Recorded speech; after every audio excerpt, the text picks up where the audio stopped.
you focus on you. And every time you watch a video and every time you study in the charts, you read your mission statement. What is it you're doing? Why are you doing it? And what is that goal end result? Everything you do should be aiming in that direction. If everything you're doing right now is opposed or slight deviation from that direction, you're wasting your fucking time. You're wasting your time. Because you have to have a course, a direction. You have to know where your bearings are. And you got to constantly work in that direction. You're going to make mistakes. You're going to fall to the wayside because you've done something too soon, rushing to get in there and start pushing buttons and making money. Everybody right now, everybody wants to go out and get funded because they see folks tweeting to me, "Hey, I'm funded now. Hey, I'm getting a payout now." Well, what does that create in weak-minded individuals? And folks, when I say weak-minded, I'm not trying to say you're stupid. I'm not saying you're daft. I'm not saying you're a dense person or a dunce. I'm saying that it's normal for you to want to rush into that. You want to do what everybody else is doing. And if they're doing something that's making money, guess what? Everybody's wanting to do that. But I'm unfortunately that kind of guy that's going to tell you, you're going to have to work before you get there. You're going to have to study a lot. And you're going to have to defer weekend things that you usually do. You're going to have to change your lifestyle and save money, change your spending habits, maybe even remove certain types of friends and possibly family members from your influence, or removing their influence from you. And I had to do that. And it didn't feel right. It didn't feel normal. It felt like I was being, I felt like I was isolating myself through depression, but these were conscious decisions I made. It wasn't like I reduced my circle of influence because of anxiety, because I had that experience too. When 2001 happened, I ended up having generalized anxiety and developed agoraphobia, which is a fear of being around other people. And it was all based on September 11th, when those buildings and such in New York happened. And everything was a source of fear for me. But I don't have any of that kind of fear, like nothing. Like I'll walk out there in a burning building. I don't give two shits. I ain't worried about nothing now. But that generalized anxiety, that fear, that will creep into you in this trading endeavor faster, and when you're not prepared for it. And it'll completely derail you. It'll take you completely out of their focus. You won't know what it is you're doing, and you'll lose sight of why you're doing it. There's so many folks out there that have started doing this, and because they were not able to master themselves and wrestle their internal demons, these things that are going to manifest themselves. These things that you do all the time. Let me ask you a question. Think about it like this. Have your personal relationships, have they been healthy? Now, for many of you young guys, it's probably going to be no. I'm going to tip you off on something right now. If your personal relationships, long-term relationships, or the ability to hold on to a long-term relationship, if that is a struggling point, I'm going to tell you something right now. You're going to fucking suck as a trader. You're going to suck. Because you are not going to commit to what's required to learn this. That's the reason why my students, the better students, are the women. Because they're usually more committed to whatever endeavor they invest in. Think about it. When they get with you as a male, they're usually the one that's hurt most because they poured everything into it. They've signed on. They're committed. And it's easier for a guy to walk away. So if you have those character flaws in your personal relationships, that's a warning sign that you have things that you're going to have to wrestle with. And you're going to try to put blinders on. And right now you're trying to ignore what I'm saying. You don't want to hear this. This is supposed to be about trading. No. This is about succeeding and training yourself properly, studying. You see, I don't give a fuck about cars and houses and bank account statements and who the fuck can win competitions. I care about successful students. That's what I want. And I know what causes that success to be deferred or denied. And these are the factors that are going to come up, and people don't write about it in books. They don't talk about it on their YouTube channels because it's going to immediately cause their audience to do what? Take inventory, and it's not going to make them feel good about themselves. And they're not going to want to come back and watch their next fucking video because the last time they were there, they got a dose of reality, and it reminded them that, hey, they're a fuck up. So it's better for you to hear someone that had that same fucking problem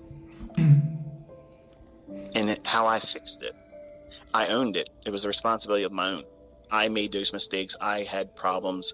I had commitment issues because my first wife left me. All these things. I had issues. I had chips on my shoulder. So I wanted to go out and prove to the world and her family members and my own family members and my friends that I could fucking do better than all of them. So when I went out there and I pushed that first trade, the option in orange juice futures, and some of you are probably thinking, you can trade orange juice? Yeah. You used to be able to trade bacon, pork bellies, but they don't trade them anymore. But I wanted to go out and prove myself because I needed to fix that pain. When what I was doing was I'm using that pain as a reason to do something that the chart didn't tell me to do. And people still come to my content with those character flaws, those internal demons, and they're going to see an optimal trade entry in the chart. They're going to see a fair value gap, model 2022 in the chart. They're going to see a breaker in the chart. They're going to see everything they want to see. But really, what they want is an escape from that painful thing that they're feeling right now. They want to be distracted. And the worst thing you can do is use my videos as a distraction to those problems that's in you right now. You have to wrestle with them. You have to fix them. You have to take ownership and responsibility. If you cause those problems in your personal relationships, then you need to address the root causes of them. Change it. Because I'm going to tell you something. I could not find consistency when I was painfully hurting because my first wife left me. Because everything I was doing was just a reason to take away that pain. Much like a person that would use drugs, much like a person that would drink alcohol. I was self-medicating, distracting myself from the real problems because I felt like I wasn't worth it. She left me, and I was in school learning computer science, and I was telling her, look, I'm going to do well. I wasn't a trader yet. I wasn't going to be a trader. I didn't know anything about trading for me as a career. I learned about it when I was 15 and 16 from my uncle, but I just didn't want to do it. But I was hurt. I wanted to do something to change that pain and make myself be viewed by everyone around me as, wow, you're successful. And if I heard other people say that, it would replace that painful inner voice of me saying, I fucking sucked as a husband. I didn't spend enough time with her, but I couldn't do that because I was going to school and working. And we were married when she was 16 and I'm 18. I had to get her parents' signature to approve the marriage. That was doomed. But I loved her. And truth be told, I still love her. And my wife knows that. I wouldn't leave my wife for her. But you know what it's like with your first. And anybody that says anything otherwise is a fucking liar. But that scarred me.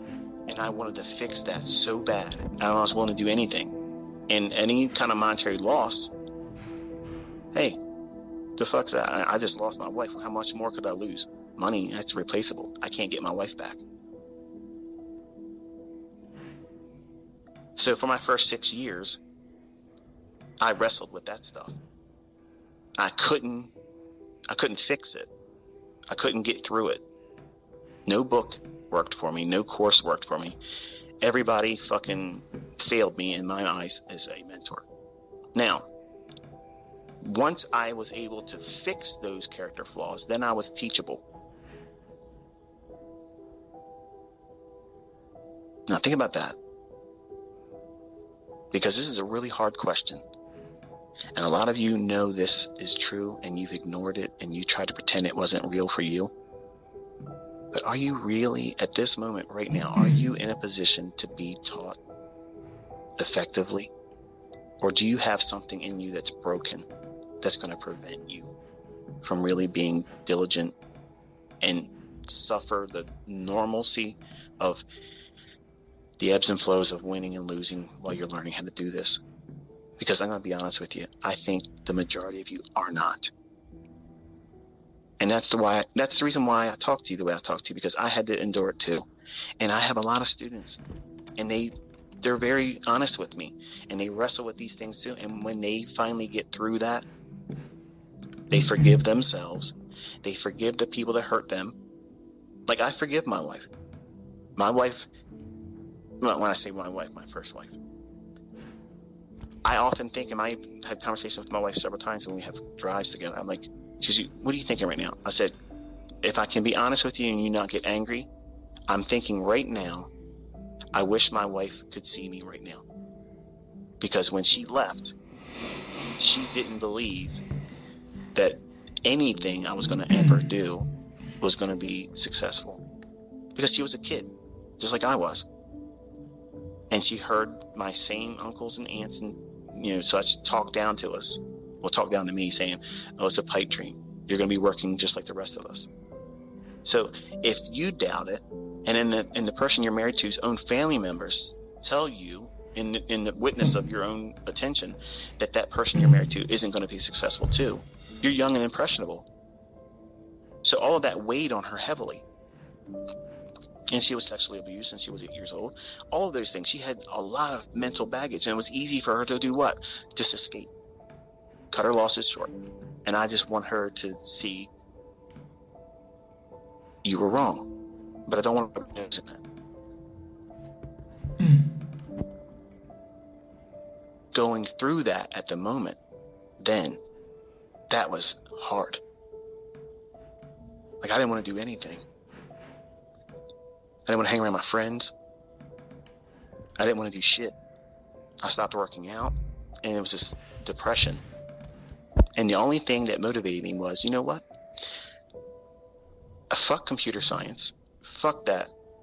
My uncle talked about this trading shit, and that book that I threw away into the corner because I bought this guy's course, Ken Roberts. I said, I'm going to go read that again, and I'm going to go into this, and I'm going to do that. Because if I can make money doing that, everybody's going to find that successful. Because there was a movie out there called Trading Places. It had Dan Aykroyd and Eddie Murphy in it. Really funny movie. Even it's dated, but it's still funny. I watched that and I was thinking to myself, you know what? I'm going to be a comeback kid. I'm going to fucking do that. Okay, I'm going to be successful in trading commodities. That was going to be my avenue.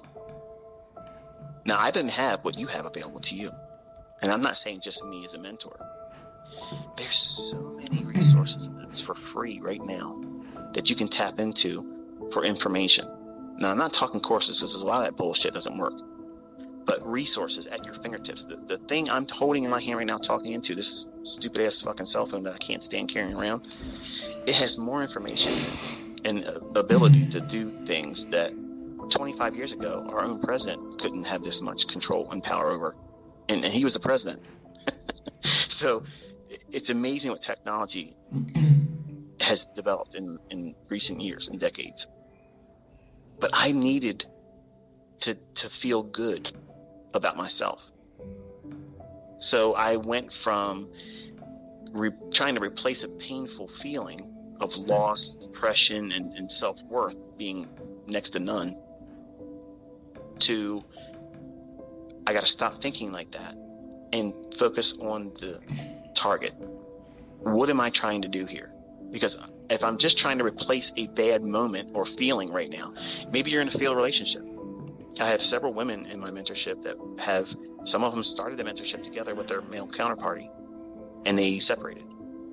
As soon as they started seeing success, the male said, I'm out of here. And now they're dealing with, yes, they know how to trade, but they can't trade now because they're hurt. And they're asking me, how to fix that. The only way I could do it was, number one, I turned to Christ. Two, I focused on the task. What is it that I was trying to do? I was replacing a negative feeling so that way I can have a feel-good moment, replacing a bad moment. Okay.